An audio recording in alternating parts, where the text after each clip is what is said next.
Okay, so we are back with the final blind spot in this week's series on transforming the 5 biggest blind spots in your DEI strategy. So, to recap, the first 4 are playing it safe, avoiding pain, looking bad, and being in control. And the final one is being right. And what I've been sharing all week is that, as you can tell, now we're on the final one. None of these are new. They're not like some new blind spot or thing that we experience as human beings or people within the workplace. Yet there are these nuances and characteristics and beliefs and relationships we have that create them being a blind spot, and they each sit on a spectrum. So there's an extreme side of these blind spots that you can most likely easily identify within yourself or within people on your team or in your company. And each extreme also blends into the little nuances in the middle, which are the ones that are the majority of us experience, yet we cannot see it and we may not see it in other people. And so the purpose of sharing this with you this week is we at Evolve, we believe the core of DEI strategy, the strategy of diversity, equity, and inclusion, are relationships.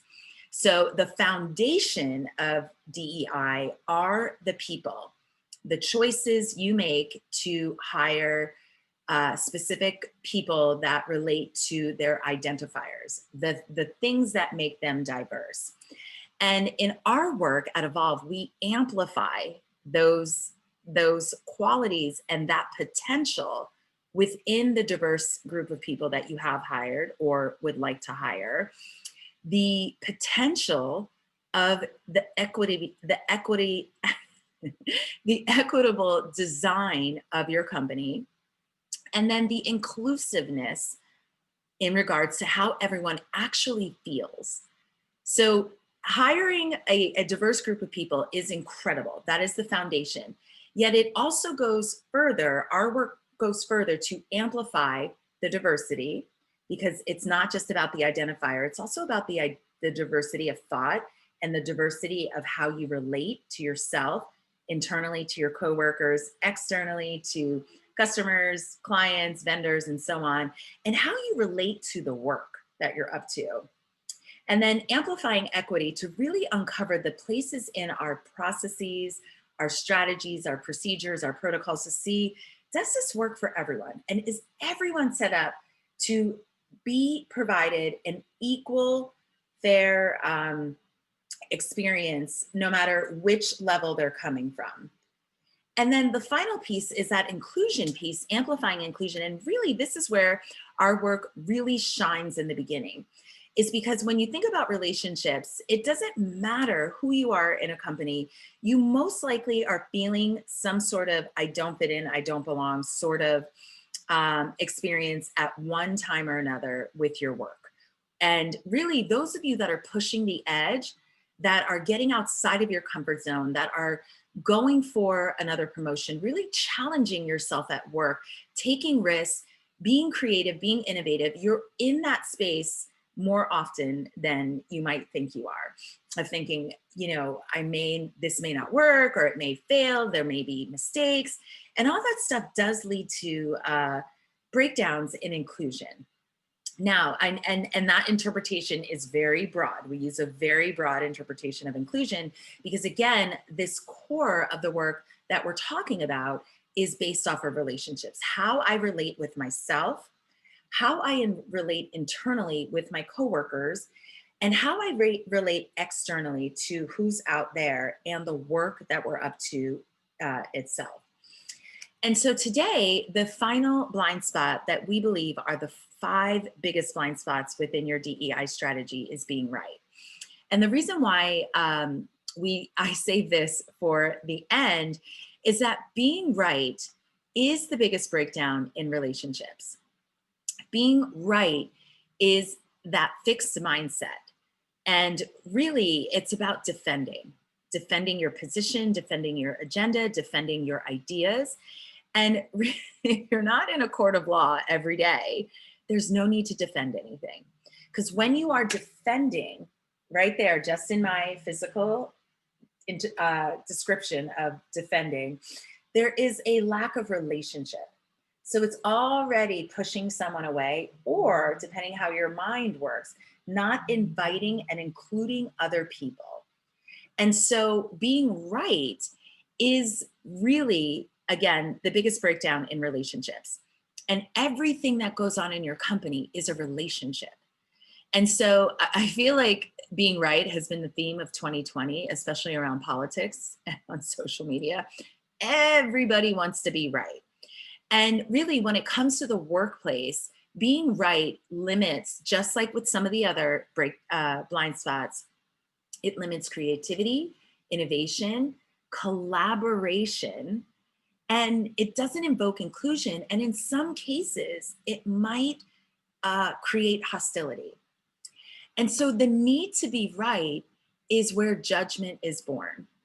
Because if you're not with me, I'm judging you and what you're up to.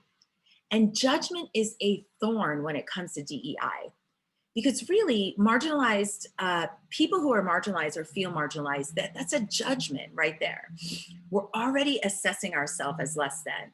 And this doesn't exclude or negate systematic oppression or systematic racism. That is real and that is inherent. Yet there are other layers. Remember, we are human beings. There's multiple layers to who we are, how our mind works, our belief system, all this stuff. So just adding another layer in there for consideration, especially if any of these things are in your personal blind spot, or you see or are experiencing them in your team or throughout your organization.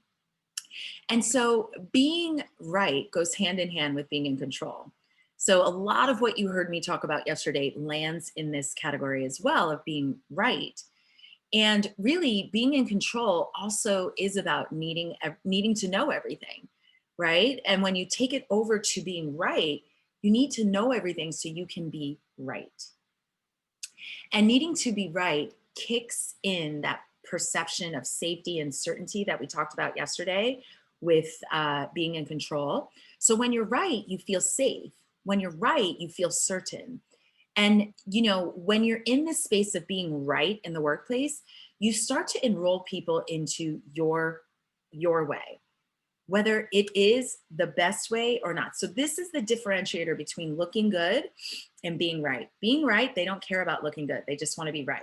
They'll go down in flames being right rather than looking good. We let go at some point because we want to get it right. We don't want to be right. And being right, just like being in control, struggles with trust. And that's really where it stems from. It stems from a lack of trust in themselves, lack of trust in other people, lack of trust of processes, protocols, events, circumstances. And so whatever they've experienced in the past that led them to lead to the place of not trusting has created the choice of needing to be right. When I'm right, I could trust all this because it's me. I get it. I know it all. It's my way. And I'm in control. I can drive this as well. And so when we think about being right, on the other side of it, to start transforming this is to really stand in the possibilities. So if I am committed to being right, I am not in a space of considering all the possibilities that are out there. And so this, you know, when I use the example of what, you know, you could defend if you're in a courtroom, just think about if you are defending in a courtroom, wouldn't it be supportive and valuable to you and your client if you also were standing in a place of multiple or limitless possibilities? Because when you're in the experience of being right, you're one way, tunnel vision, one way. So if this doesn't work out, what else? So now is it over? Are we done? Are we complete? Is this a failure? Is it like we abandon, we give up? And that's what happens when someone is being right. And in some cases, they will still stay on it. They will still stay on it. and continue to defend it, go, and in extreme cases, in and out of the workplace, when someone is so committed to being right, they'll start sabotaging things so that they end up being right. So they will sabotage the solution or the best way through or the most ideal way through for the collective to be right, so that their interpretation, their idea, their choice, their decision, their strategy is what is decided and picked and gone with. And so being right also wastes a lot of time in companies. So this is a huge blind spot, not only just with relationships, but with time. So talk about lack of engagement or low engagement numbers. Again, we see it with this blind spot because this blind spot is dug in. They are positioned, they are constantly on the past. Whatever it is that they want, they're still on it. You're still on that? I'm sure you've had a conversation like that in and out of the workplace. And so they are not in a space of moving forward because they will only move forward if it is their thing, whatever they're up to. So if it's a project, a vendor, a client, something going on with choices at maybe the lunch that we're going to do for the client engagement. And so the lack of flexibility, you could already see this doesn't work in the workplace.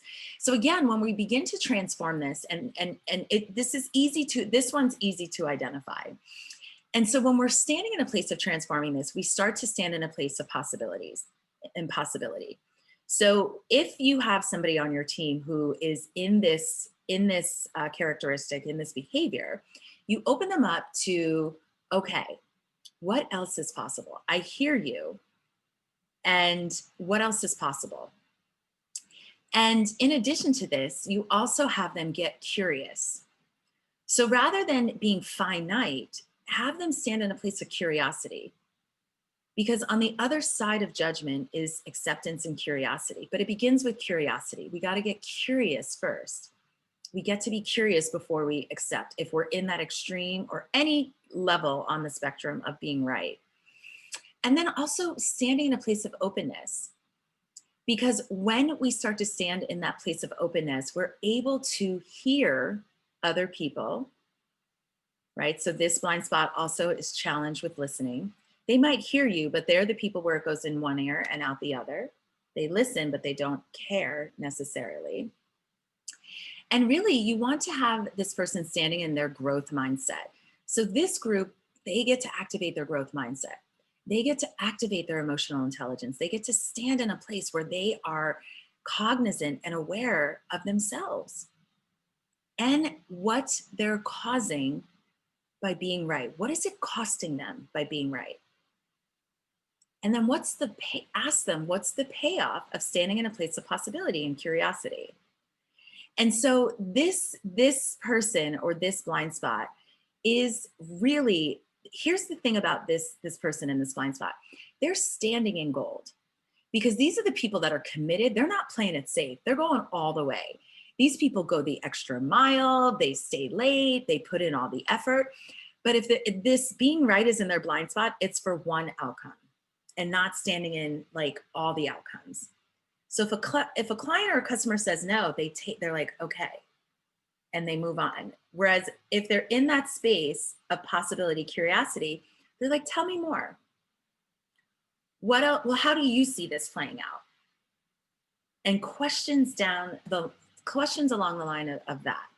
So being right, again, we believe is the biggest breakdown when it comes to relationships, and relationships being the core of your DEI strategy. And so as we start to move forward, the forward movement is into the transformation. And so to recap the 5 biggest blind spots within your DEI strategy, the first is playing it safe. Next is avoiding pain, then looking good, being in control, and being right. Those 5, I guarantee you, are showing up somewhere in your team, definitely across your company. And I guarantee you at least 1 or 2 of them are showing up in you. Maybe not consistently, but in certain situations that might trigger you, or certain situations that you may not be sure of or unclear of. And so when we think of moving forward, we also think about, standing in the place of starting. So that's why we say beginning the transformation. Transformation is not an overnight thing. There are actually 4 steps of transformation that we walk our clients through. And it takes time to transform these things. It's not as if once you identify a blind spot within yourself or someone else on your team that it's fixed, it's done, and there is no expectation that this behavior is going to change overnight. It takes transformation, it takes time to move through that. So if you're interested in learning more about these 5 blind spots, we are hosting our Future of DEI webinar, our live webinar, which is complimentary. We're hosting it one more time this year on Thursday, December 17th at 4 p.m. Eastern Standard Time, 1 p.m. Pacific Standard Time. And we'll be diving into all of the theory and concept of our work and how our work amplifies your existing DEI strategy. And if you do not have one, how to launch a DEI strategy.